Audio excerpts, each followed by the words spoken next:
Les suites des coups de filet contre Al-Qaïda au Pakistan, l'explosif retrouvé dans les caches est du même type que celui utilisé dans l'attentat contre les Français qui avait fait 14 morts à Karachi au mois de mai. Pour les enquêteurs, c'est une piste sérieuse. Fallait-il aller en Irak? La visite de 3 parlementaires français provoque des remous. Jean-Pierre Raffarin désapprouve. L'Élysée fait part de son vif mécontentement. En direct de Bagdad, 3 questions à Thierry Mariani, député UMP du Vaucluse et leader de la délégation. Bonsoir et à tout à l'heure. Le procès d'un viol collectif est répété à Pontoise. Face à face dans le box, la jeune fille traumatisée est menacée. Elle avait 15 ans au moment des faits et ses 20 agresseurs présumés. Comme souvent, ils ne semblent pas avoir conscience de leurs crimes. Les affaires passent, les hommes politiques reviennent. Écarté pendant 5 ans par la justice, Jacques Mélic a été réélu dès le premier tour hier soir à la mairie de Béthune. Bonsoir Jacques Mélic, on vous retrouve dans un instant. Bonsoir. Le grand rush des foires au vin, elles ont commencé ce matin dans tous les hypermarchés. On boit de moins en moins de vin en France, mais il est de plus en plus cher et de meilleure qualité. Bonsoir à tous, merci de votre attention. Avant de développer ces titres, l'hommage aux 5 pompiers morts au feu avant-hier. Minute de silence ce matin dans toutes les casernes et chapelle ardente en ce moment même à l'état-major parisien. Le nom des 5 pompiers a été dévoilé. L'un d'eux effectuait sa première sortie. Yvan Martinet, Caroline Boiteau. Devant le quartier général des pompiers, la détresse et la douleur de jeunes soldats du feu. Ils sont venus rendre hommage aux 5 victimes. Un peu avant 19 h, les fourgons transportant les cercueils ont fait une entrée discrète dans la caserne avant d'être déposés dans une chapelle ardente et recouverts du drapeau français. Dans la cour attendaient leurs camarades pour une première cérémonie, discrète. Plus tôt, cet après-midi, des anonymes, des voisins, sont venus couvrir de fleurs le monument aux morts de la caserne. C'est un peu comme quelqu'un de la famille, on vit ensemble. Quand il y a quelque chose, c'est à eux qu'on fait appel. Dès qu'il y a un gros pépin, c'est la caserne de Champéret. Et 5 comme ça qu'on connaissait, ça fait très très mal. Ils avaient moins de 30 ans, l'un d'eux partait au feu pour la première fois. Ce jeune qui cherchait à avoir une expérience de feu, qui me disait, mon colonel, je ne suis pas encore parti, j'espère bientôt partir. Malheureusement, il n'est parti qu'une fois. Sapeur Moreau. Mort au feu. Ce matin, comme tous les lundis, avait lieu la cérémonie pour les pompiers morts en service. Mais cette fois, il a fallu appeler 5 noms familiers. Ce soir, les pompiers veillent sur les leurs. La chapelle ardente est ouverte au public. Voilà, reportage Gilles Marinet qu'on retrouve en direct de la caserne de Champéret. Gilles, il y a un peu plus d'1 heure, on a appris que les locataires de la chambre incendiée ont été déférés au parquet. Ils seront, sauf surprise, mis en examen pour homicide involontaire aggravé, c'est cela ? Oui, il s'agissait d'un ressortissant polonais âgé de 43 ans qui vivait dans ce petit studio avec sa fille, elle-même majeure. Tous deux étaient en situation irrégulière, ils vivaient donc en France et travaillaient en France de manière clandestine depuis des mois. Donc effectivement, il y a eu information pour homicide involontaire et séjour irrégulier. Mais aussi, le parquet de Nanterre a demandé la mise sous dépôt, c'est-à-dire l'incarcération. Il faut savoir que justement, cet homme en situation irrégulière pourrait être tenté de s'enfuir. Or, il y a bien des points à éclaircir dans cette affaire, notamment à la fin de sa garde à vue, et seulement à la fin de sa garde à vue, l'homme très peu coopératif a avoué qu'il était présent le soir de l'incendie, qu'il était dans l'immeuble, qu'il a vu de la fumée, qu'il est redescendu, qu'il n'a prévenu personne. C'est d'ailleurs dans la foule qu'il a été reconnu et interpellé. Donc la justice tient beaucoup à le garder pour pouvoir l'interroger et pouvoir bien sûr éclaircir les conditions de ce départ de feu. En tout cas, si l'homicide involontaire était confirmé, si cette présomption, l'homme risquerait 5 ans de prison. Merci Gilles pour ces précisions. La lutte contre Al-Qaïda avec les prolongements des opérations effectuées la semaine dernière. Première information, Ramzi Ben Al-Shaiba, considéré comme un des organisateurs du 11 septembre, a été remis tout à l'heure aux autorités américaines. Second élément, la cellule démantelée pourrait être impliquée dans l'attentat qui avait causé la mort de 11 Français et de 3 Pakistanais. C'était en mai dernier à Karachi. C'est ce que laisse penser l'explosif retrouvé dans les caches de l'organisation terroriste. Martine Laroche-Joubert. C'est dans ces immeubles de Karachi, pris d'assaut mercredi dernier par les policiers pakistanais, des caches supposées du réseau Al-Qaïda, qu'ont été découverts des explosifs de nature particulière. Des explosifs habituellement peu utilisés au Pakistan, mais de même composition semble-t-il que ceux qui ont servi le 8 mai dernier pour l'attentat contre les Français, 14 morts dont 3 Pakistanais devant l'hôtel Sheraton de Karachi. Jusqu'à aujourd'hui, l'enquête piétinait. Mais la découverte de ces explosifs pourrait fournir des indices sur les commanditaires de l'attentat. Un progrès marquant dans les recherches de la police pakistanaise. Après le coup de filet de la semaine dernière, 12 arrestations, dont celle de Ramzi Ben Al-Shaiba, l'un des cerveaux présumés des attentats du 11 septembre. Des opérations particulièrement difficiles à mener ici à Karachi, l'une des villes les plus violentes du monde, refuge des islamistes de tous bords. Et les coups de filet continuent. À Singapour, 21 islamistes locaux soupçonnés d'être liés au réseau ont été arrêtés. Ils avaient en projet, semble-t-il, une série d'attentats contre des intérêts américains sur place. Les captures se multiplient donc, mais toujours aucune information sur Ben Laden lui-même. L'une de nos équipes a mené l'enquête dans la zone frontière entre l'Afghanistan et le Pakistan, là où il aurait été aperçu après le 11 septembre et où les forces spéciales américaines continuent de le chercher. Sur les dernières traces connues de Ben Laden, Vincent Nguyen, Philippe Jasselin. Ils prient pour ce qu'ils appellent martyrs de la guerre sainte. 2 Arabes d'Al-Qaïda tués l'année dernière dans les montagnes de Tora Bora, tout près d'ici. Les autres tombes n'ont rien à voir, dit le gardien. Celles-là sont objets d'adoration. Il y a souvent du monde, des infirmes, des malades. Ceux qui ne peuvent pas avoir d'enfants viennent ici pour demander un miracle. Au fond des grottes voisines, la légende d'Oussama est née. Ici, la trace de l'homme le plus recherché du monde s'efface et chacun a sa version. Certains disent qu'il s'est enfui par les montagnes, à pied ou même en hélicoptère. Celui-ci pense qu'il est mort sous les bombes américaines. Les forces spéciales continuent leur traque. Nous en avons croisé à 4 heures de piste de là, à Jalalabad. Il rendait visite à un commandant afghan qui aimerait bien aider, mais avoue son impuissance. Il manque d'informations. Al-Qaïda est peut-être derrière les récents attentats en Afghanistan et à Jalalabad, le chef de la sécurité accumule les saisies d'armes et d'explosifs. Mais après 23 ans de guerre, allez savoir à qui ils appartiennent. Pour lui, en tout cas, Ben Laden est au Pakistan, dans les zones tribales. 27 000 km² de montagne le long d'une frontière poreuse. Nous voici donc au Pakistan, dans cette zone à part, interdite aux étrangers. Les 6 millions de Pashtuns qui vivent ici ne paient pas l'impôt et ne connaissent qu'une loi, la leur. Depuis peu, les armes y sont interdites, mais tout le monde en porte, en fabrique même. Le pouvoir, ce n'est pas l'État, mais les chefs de clan, comme celui-ci. Si quelqu'un affirme que les gens d'Al-Qaïda se cachent ici, il a intérêt à avoir des preuves sérieuses.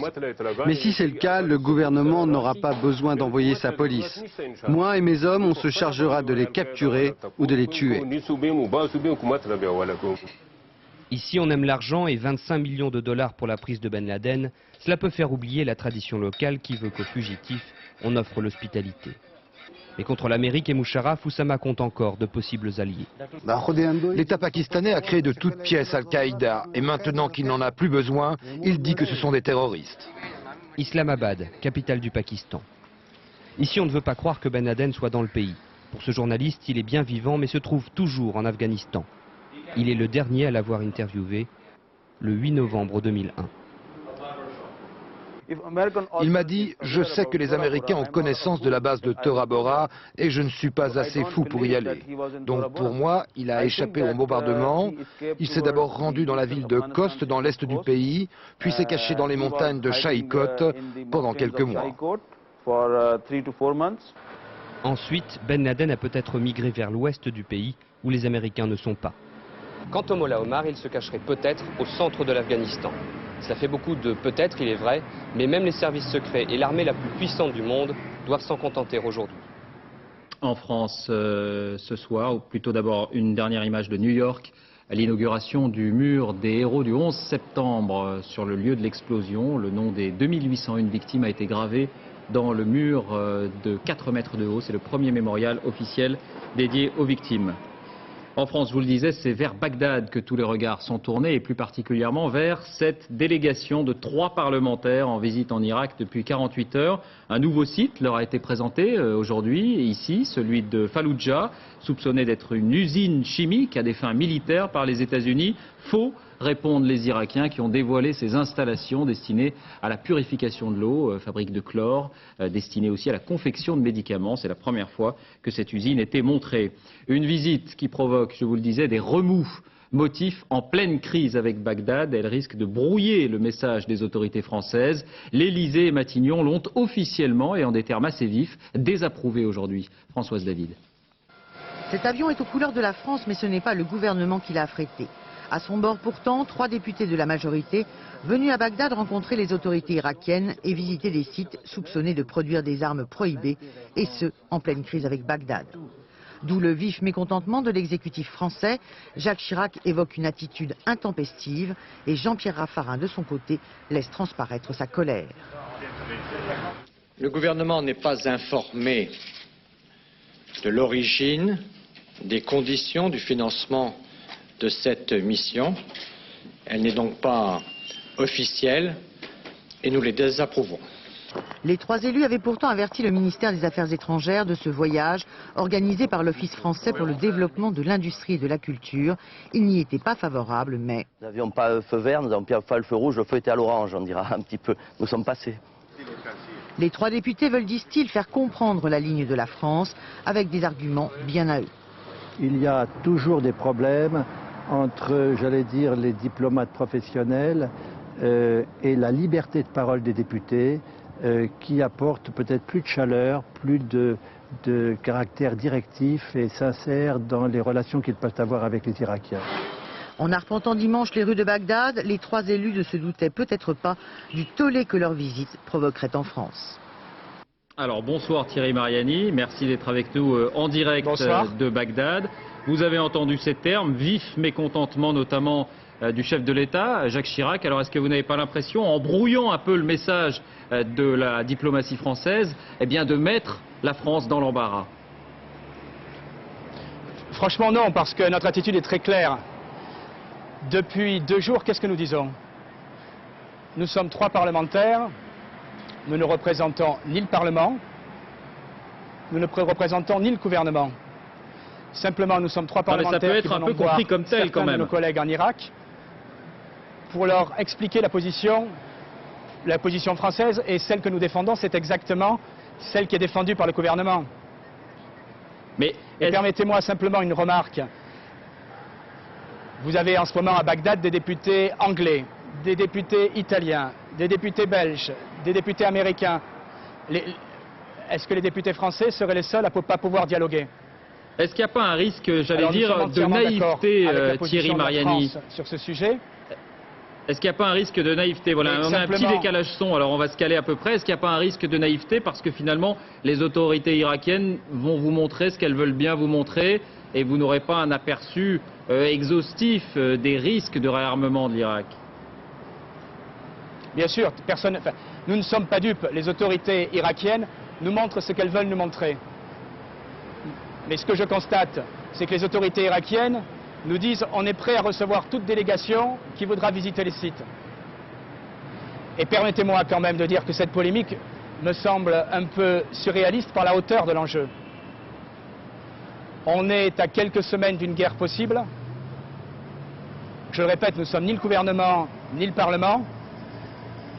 Simplement quelques parlementaires qui, de par leur contact personnel, veulent apporter une petite pierre au dialogue. C'est tout. Oui, mais vous êtes des officiels français, des élus de la France, donc vous voyez bien le risque de confusion qu'il peut y avoir et la possibilité d'une caution apportée au régime irakien. Vous savez, je crois que dans tous nos entretiens, il y a des journalistes et dans une équipe de France 2. Absolument. Vous leur demanderez au retour si nous sommes ambigus dans notre position. Ah ben là, je vous offre la possibilité de vous expliquer. Chaque fois, nous tenons le même discours.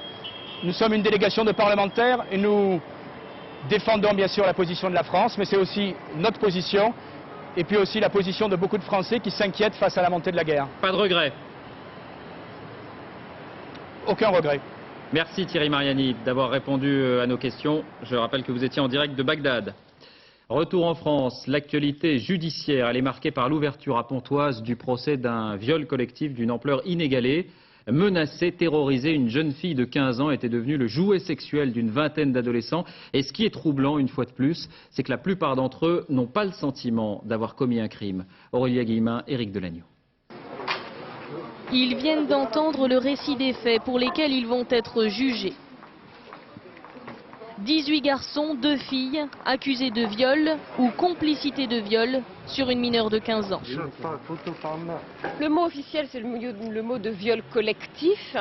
Et les jeunes ont du mal à comprendre la différence entre une contrainte morale et un consentement dont ils ne verraient pas forcément de façon évidente la désapprobation de la part de la victime. Pour être sûr de ne pas croiser ses agresseurs, la victime, Samia, est arrivée sous escorte policière tôt ce matin. Fin 98, 6 semaines durant, elle a été violée, séquestrée, menacée de mort même, le plus souvent dans les caves ou les cages d'escalier de cette cité d'Argenteuil. Je souhaite obtenir des agresseurs de ma cliente des aveux. C'est beaucoup plus important que toute condamnation à une peine de prison. Derrière les aveux, j'ai ma condamnation, j'ai ma reconnaissance de culpabilité et la possibilité pour ma cliente de se reconstruire.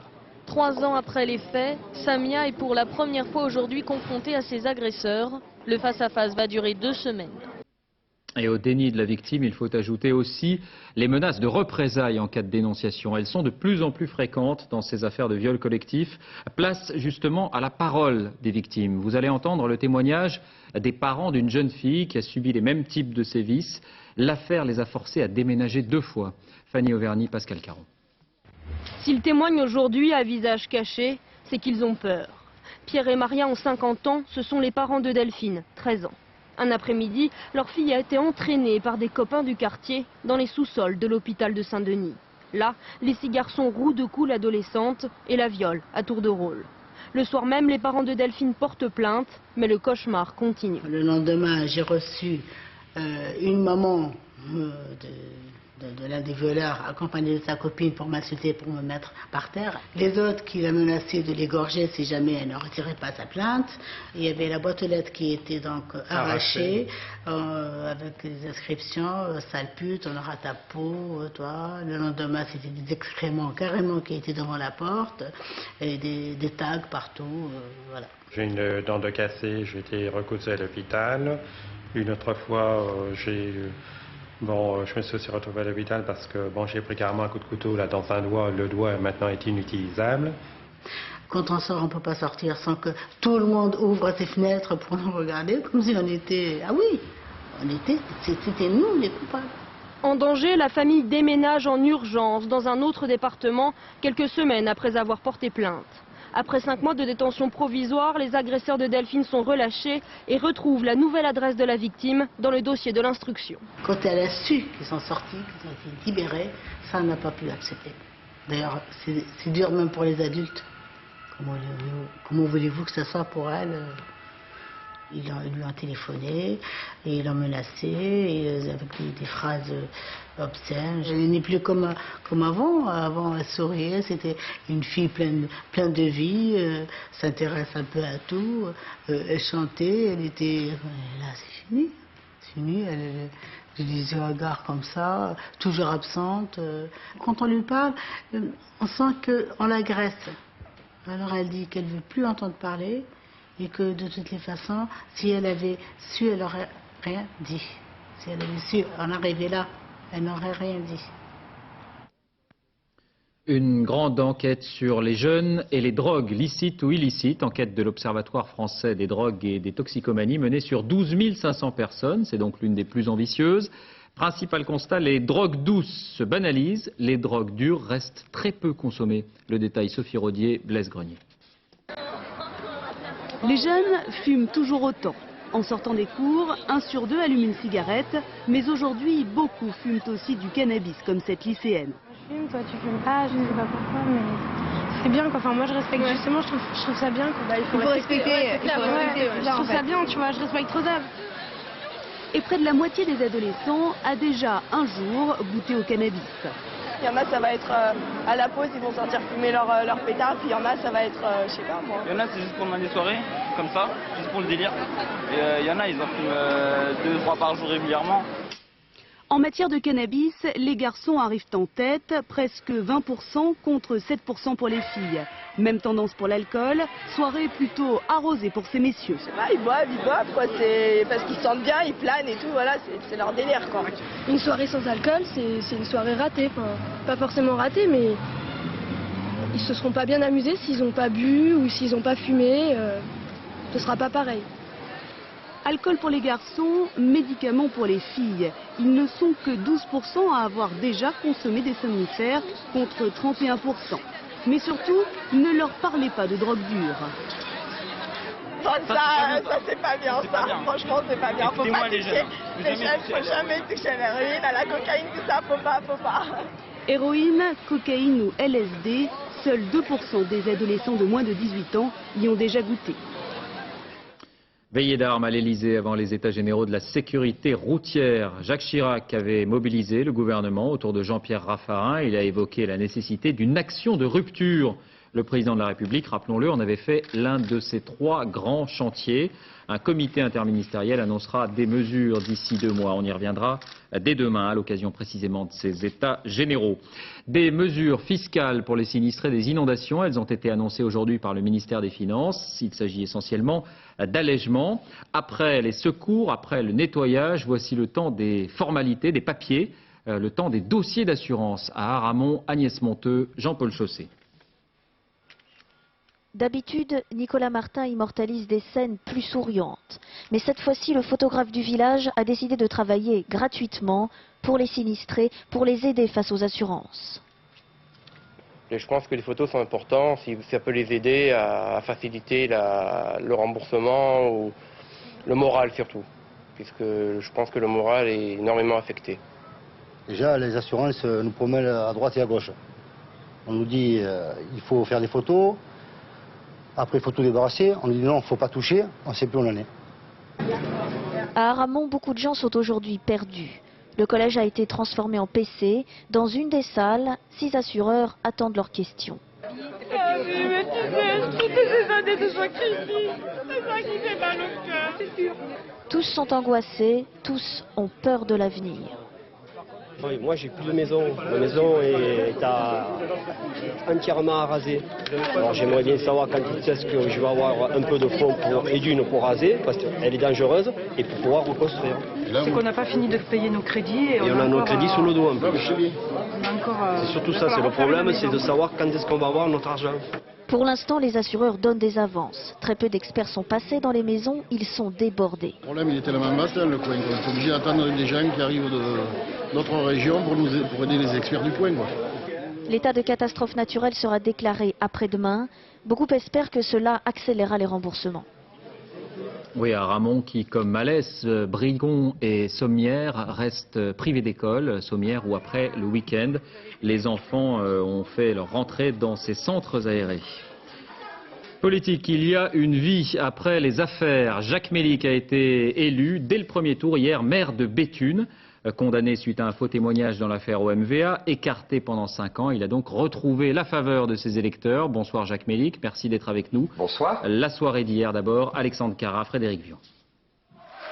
Jacques Mélic n'en espérait sans doute pas tant. Une réélection au premier tour, pour celui qui était encore il y a peu un paria en politique, c'était inespéré. Après 6 ans d'absence, retour à l'hôtel de ville pour celui que beaucoup de Béthunois n'ont jamais cessé d'appeler Monsieur le maire. Lui-même est un peu surpris par l'ampleur de sa victoire. Je ne pensais pas à ce raz-de-marée aujourd'hui. Franchement, je ne pensais pas. Je savais que nous étions en tête parce que je sentais au sein de la population une volonté de changement.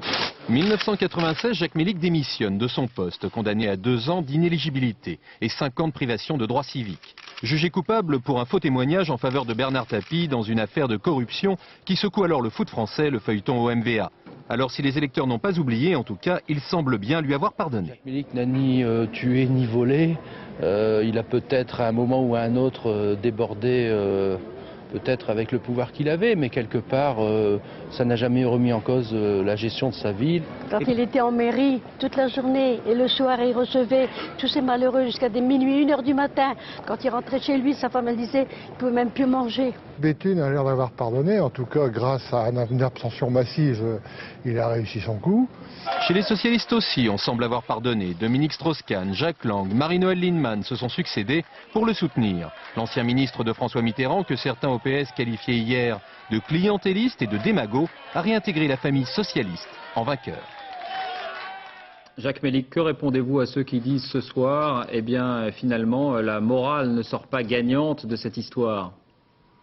De quelle morale? Disons très simplement que j'ai fait une faute, que j'ai payé pour ce faux témoignage, mais il n'y avait pas de problème d'argent, et je crois que ça aussi il faut le rappeler. Moi je l'ai fait pour l'entreprise Testu Equitas, pour le personnel de Testu, très clairement et très simplement. Donc aujourd'hui je vais continuer à travailler au milieu des Béthunois, avec l'ensemble de mes concitoyens. Je suis profondément un social-démocrate ancré dans la population. J'ai fait reculer le Front National dans les quartiers les plus populaires de Béthune, dans la ZUP de Béthune. Est-ce que c'est cela la morale ? Jacques Mélic, je lis dans le journal Le Monde, qui a recueilli également des témoignages, bientôt on verra peut-être aussi Bernard Tapie prendre la tête du Crédit Lyonnais. Oui, non, moi je veux dire, c'est facile, cet amalgame. En tout cas, moi je peux me regarder dans une glace, très fier de ce que j'ai fait une faute, j'ai payé. Et puis comme vous le savez, Monsieur Pujadas, j'ai écrit un livre, j'ai expliqué exactement comment les choses se sont passées. Alors je pense aujourd'hui que les Béthunois ont besoin surtout d'une ville qui va de l'avant alors qu'elle est enlisée, qu'elle est super endettée et qu'ils ont besoin d'un nouveau dynamisme que je leur propose. J'ai juste une dernière question, Jacques Mélic. Si c'était à refaire, compte tenu de ce que vous vivez aujourd'hui, qui doit être plutôt réconfortant, plutôt agréable, si c'était à refaire, est-ce que vous le referiez, ce témoignage dans l'affaire OMVA ? Vous savez, j'ai traversé des épreuves terribles qui m'ont blessé. On ne sort pas indemne d'une telle épreuve. Alors, ce serait vraiment de la folie que de dire que je recommencerai. Merci Jacques Mélic d'avoir été avec nous ce soir. Des élections encore, mais chez nos voisins. En Suède, c'est la continuité. Alors que beaucoup de pays européens ont basculé à droite ces dernières années, les sociaux-démocrates au pouvoir l'ont emporté aux élections législatives. Succès personnel pour Göran Persson ici, il a 53 ans, il est Premier ministre depuis 1996. Parmi ses promesses, parmi ses engagements, l'organisation l'an prochain d'un référendum sur l'adoption de l'euro par la Suède. En Allemagne, Gerhard Schröder semble bien parti pour l'emporter lui aussi. Ses positions très fermes contre une intervention en Irak lui ont, semble-t-il, redonné la faveur des sondages. Le scrutin aura lieu dimanche. Sur place, notre correspondant Patrice Romden. Pour Joschka Fischer, comme pour le couple Schröder, l'ambiance est plutôt rock'n'roll ces jours-ci. Il est vrai que le gouvernement qu'ils incarnent pourrait rester en place, Schröder ayant trouvé un thème de campagne porteur. Tant que je serai au pouvoir, il n'y aura pas d'intervention militaire en Irak. Avec l'habileté qu'on lui connaît, le chancelier sortant ne manque plus une occasion de flatter le pacifisme des Allemands, au point d'ulcérer son adversaire, qui en est réduit à dénoncer en boucle le bilan calamiteux de Schröder et de ses 4 millions de chômeurs. Je le dis et je le répète, le chancelier, avec machiavélisme, agite le spectre de la guerre pour faire oublier les thèmes principaux de la campagne, que sont la situation économique et le chômage. Stoiber s'énerve, Schröder cajole, il faut bien que quelque chose les différencie. À partir du moment où vous avez des programmes politiques qui se distinguent peu, qui se distinguent mal, les personnalités jouent un rôle important. Et c'est ainsi qu'en 3 semaines, Gerhard Schröder a gagné 8 points dans les sondages. Mais tant qu'à faire confiance aux sondages, n'oublions pas l'essentiel, 28% des électeurs disent qu'ils n'ont toujours pas fait leur choix. Gerhard Schröder qui a aussi annoncé une aide de 400 millions d'euros de crédit préférentiel à Mobilcom. Le groupe de téléphone allemand, lâché, vous le savez, par France Télécom, pourrait ainsi échapper, au moins temporairement, au dépôt de bilan. Mobilcom emploie 5500 personnes. À propos d'entreprises, à suivre ce soir sur notre antenne, complément d'enquête consacré aux soucis des grands patrons, particulièrement malmenés ces derniers temps, à découvrir notamment ces images de Jean-Marie Messier, tournées la semaine dernière à New York.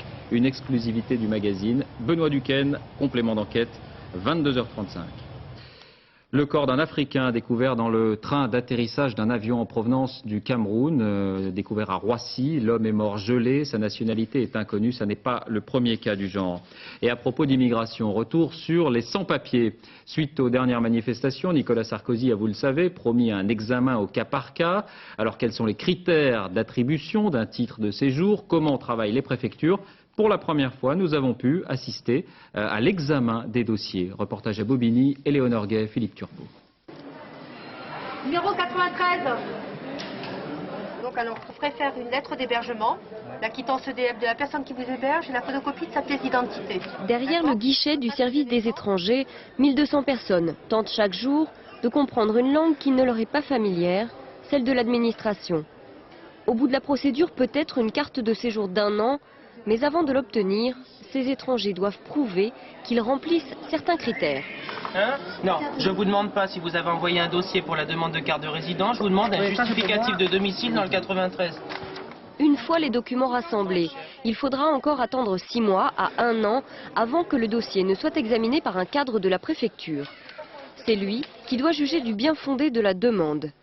Résider en France depuis 10 ans donne par exemple droit à un titre de séjour. Tous les moyens sont bons pour en faire la preuve.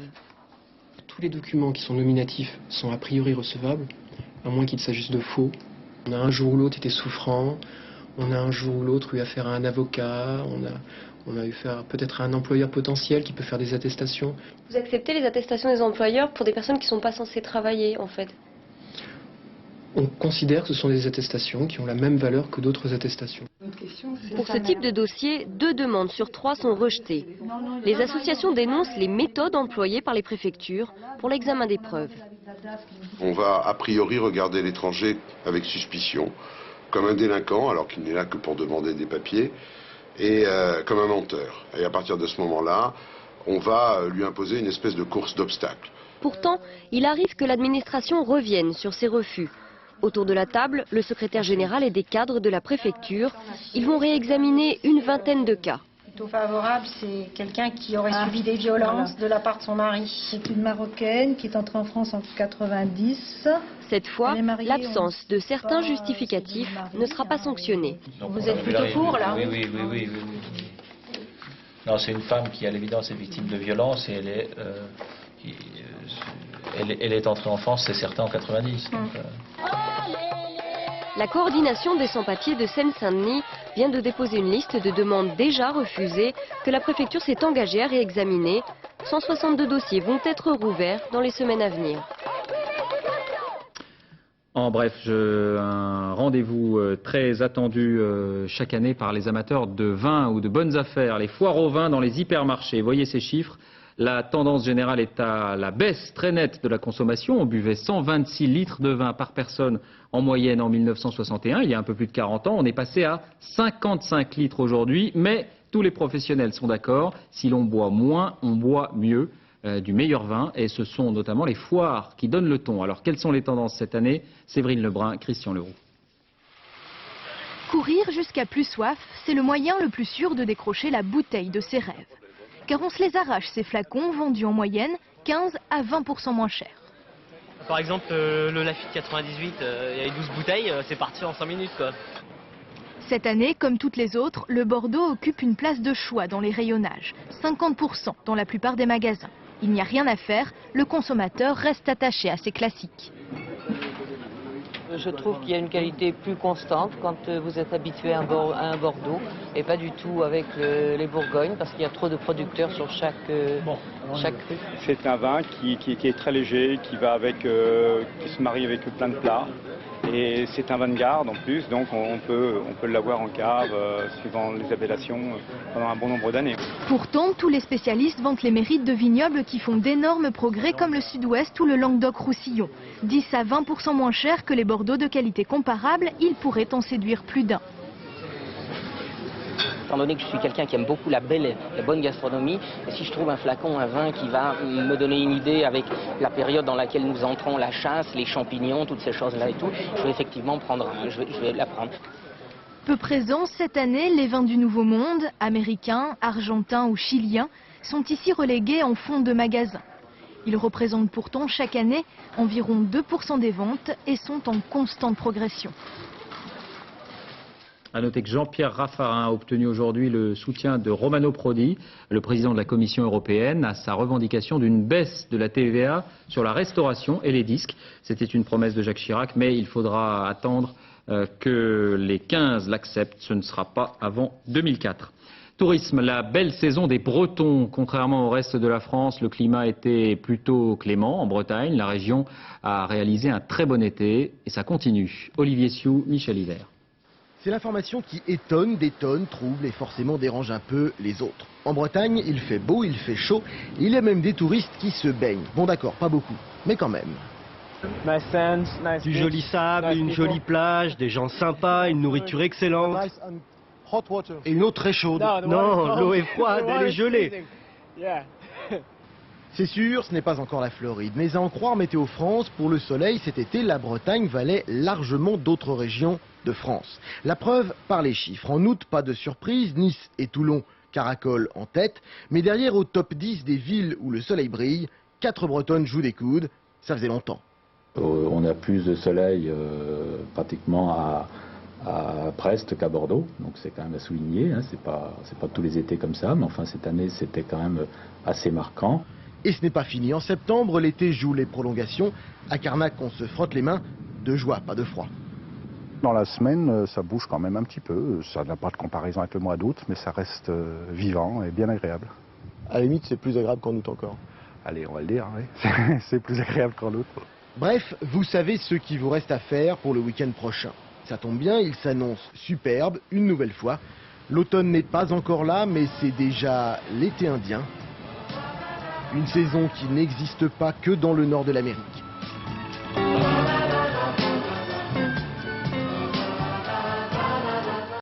En Afrique du Sud, le risque d'une marée noire semble s'éloigner. Les sauveteurs envisagent de remorquer le Jolly Robino, ce cargo en flammes dont les stocks de carburant menacent l'une des plus belles réserves naturelles du continent. L'incendie qui s'est déclaré il y a presque une semaine a consumé une grande partie du gasoil et du fioul, mais il reste 500 tonnes de carburant à bord. Une étude scientifique étonnante, elle porte sur la hola, cette vague humaine qui se propage comme une onde dans les stades. Eh bien, les chercheurs l'ont modélisée. L'affaire n'est pas seulement anecdotique, elle permet aussi de comprendre les mouvements de foule. Reportage de Patrice Pellet et Éric Mézy.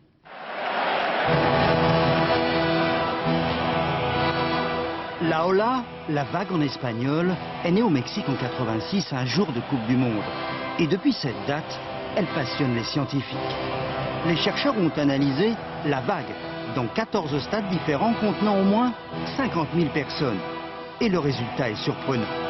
La vague, par exemple, avance toujours dans le même sens, celui des aiguilles d'une montre. Sa vitesse est de 20 fauteuils par seconde, c'est-à-dire 12 mètres. Et pour démarrer, une vague a besoin d'au moins 30 meneurs, très motivés et de connivence. Au fond, l'ensemble d'un stade, ça se comporte, pour donner une image très simple, peut-être comme un matelas ressort où vous appuyez à un endroit et puis il y a un ébranlement qui va se propager à tout le système. Les spécialistes ont aussi noté une particularité, la nature calme de ceux qui font la hola. Ce sont des gens plutôt pacifiques et joyeux qui font la hola. Alors donc c'est surtout pas des énervés, c'est surtout pas des excités. Ces recherches sur la hola, phénomène mondial, vont aussi permettre de mieux comprendre comment un groupe d'individus peut parfois prendre le contrôle d'une foule.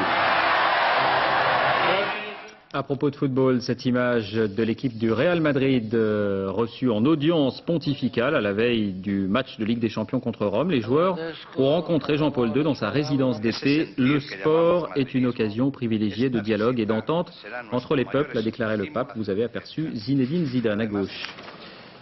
Du basket féminin au championnat du monde en Chine, l'équipe de France se distingue. 3e victoire, 90-80 cet après-midi. C'était devant la Corée du Sud. La qualification pour les quarts de finale est quasiment acquise.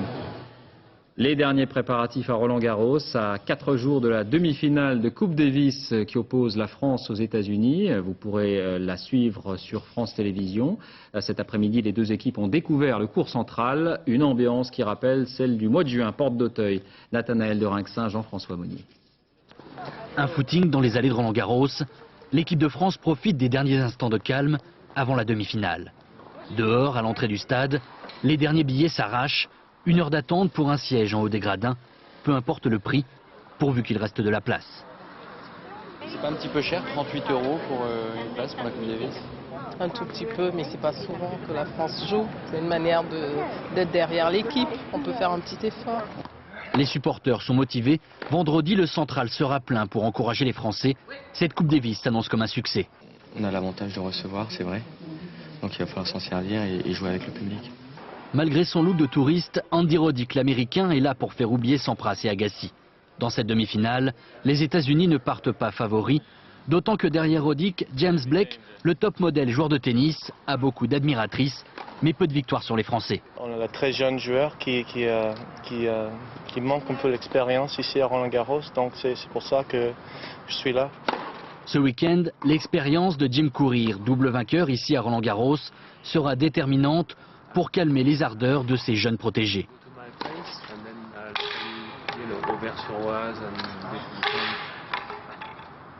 Opéra pour terminer avec les 25 ans de la mort de Maria Callas, une voix, une personnalité qui fascine toujours.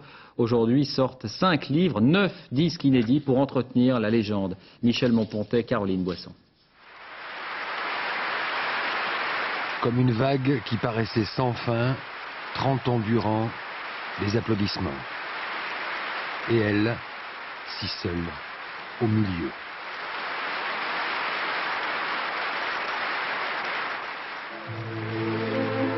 « 25 ans après sa mort, 1 million de disques vendus. La vague qui portait la voix de Maria Callas est peut-être sans fin et se prolonge d'enregistrement en enregistrement avec à chaque fois le simple et bouleversant miracle d'une voix. »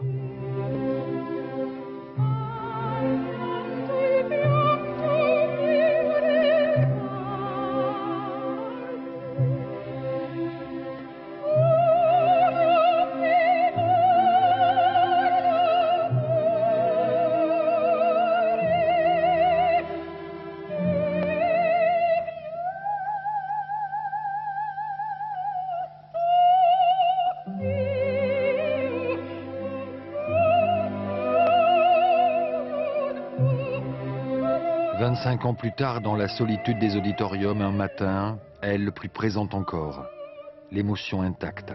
Elle me fait pleurer, donc oui, ça va. Oui. Et derrière chaque admirateur, un conseil comme une confidence. Il faut entendre son air de Macbeth, de Verdi, où il y a d'abord, elle a une partie parlée avant de chanter. Ça fait dresser les cheveux sur la tête. Sa vie, sa voix, sa vie. Aujourd'hui, les livres sur la Callas côtoient les biographies sur les Rolling Stones. Vide roman photo, le cœur et ses failles s'étalent, puis se noient dans la légende. Une voix et un cœur. Sur la fin de sa vie, la voix s'était enfuie, retirant au cœur sa raison d'être. C'était il y a 25 ans aujourd'hui. Maria Callas s'effaçait pour toujours derrière sa légende.